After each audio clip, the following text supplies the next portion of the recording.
Le joyeux Noël d'Alain Chabat, Chewbacca qui devient vegan, ce mois-ci on parle de Santa et compagnie, et Star Wars épisode 8, Les Derniers Jedi. Santa et compagnie, sorti en France le 6 décembre, est réalisé par Alain Chabat. Les trois studios d'effets visuels sont Microsimage, la Compagnie Générale des Effets Visuels et Digital District. Il y a à peu près 540 plans truqués. Microsimage à Paris s'est occupé de 240 plans, avec notamment le traîneau et les rennes. Entre-temps, l'entreprise anglaise 4D Max, spécialisée dans les scans 3D, voit sa notoriété exploser en ayant participé récemment à des films Marvel, Valérian, Assassin's Creed ou encore les derniers Star Wars. Ils fournissent à Micros du matériel pour scanner numériquement le traîneau ainsi que les doubles numériques des acteurs qui y sont installés. Les données brutes récupérées sont bien sûr remodélisées pour être plus facilement manipulables lors des différentes animations. Les poils des rennes sont faits avec le logiciel Yeti et rendus dans le moteur Arnold. Les simulations de fluides et de particules, telles que les nuages, la tempête ou les étincelles, sont simulées dans le logiciel Houdini.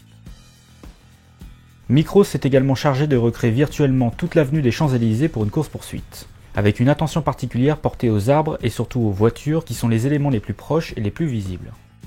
La Compagnie Générale des Effets Visuels a pour tâche de créer le monde imaginaire de Santa, avec notamment la fabrique de jouets et la multiplication des 92 000 lutins. Pour ce faire, ils utilisent une caméra de motion control en filmant les lutins plusieurs fois à différents endroits. La caméra peut répéter le même mouvement à volonté, permettant d'avoir toujours le même cadrage sur toutes les prises et ainsi les assembler plus facilement en post-production. Au final, les effets visuels du film coûtent 5 millions d'euros sur un budget global de 24. Attention, spoiler à venir. Star Wars 8, sorti le 13 décembre, est réalisé par Rian Johnson. Le principal studio en charge est ILM, mais également une petite dizaine d'autres sociétés récupérant divers plans à droite à gauche. Il y a un peu plus de 2000 plans truqués. Les deux plus gros challenges sont Snoke, ainsi que le vaisseau rebelle percutant en vitesse lumière la flotte du Premier Ordre. Pour la performance capture de Snoke, 50 caméras sont disposées autour de l'acteur pour enregistrer les mouvements et expressions faciales d'Andy Serkis. Puis les animateurs retravaillent la performance avec le modèle 3D basse définition. Ensuite, les détails de peau, tels que les pores, les taches ou les rides, sont ajoutés pour faire passer le modèle en haute résolution.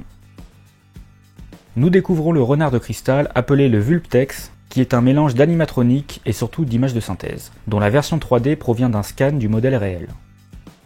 Les Porgs ont également des animatroniques servant principalement comme référence sur le tournage, car ce sont au final des versions numériques. Dans la trilogie originale et la prélogie, les sabres laser tenus par les acteurs étaient de simples bâtons de couleur. Mais depuis le réveil de la Force, ce sont des tubes dotés d'un éclairage LED. Cela permet d'avoir une interaction lumineuse directement sur le plateau. On peut terminer par la petite apparition de Yoda aux côtés de Luke, qui nous a tous laissés perplexes quant à la technique employée. Est-ce vraiment une marionnette, ou bien une version numérique imitant une marionnette ? Eh bien sachez que c'est une vraie marionnette, conçue par Neil Scanlan, le superviseur des droïdes et créatures, et animée manuellement par l'éternel Frank Oz, qui est le marionnettiste et la voix originale du personnage depuis l'Empire contre-attaque en 1980.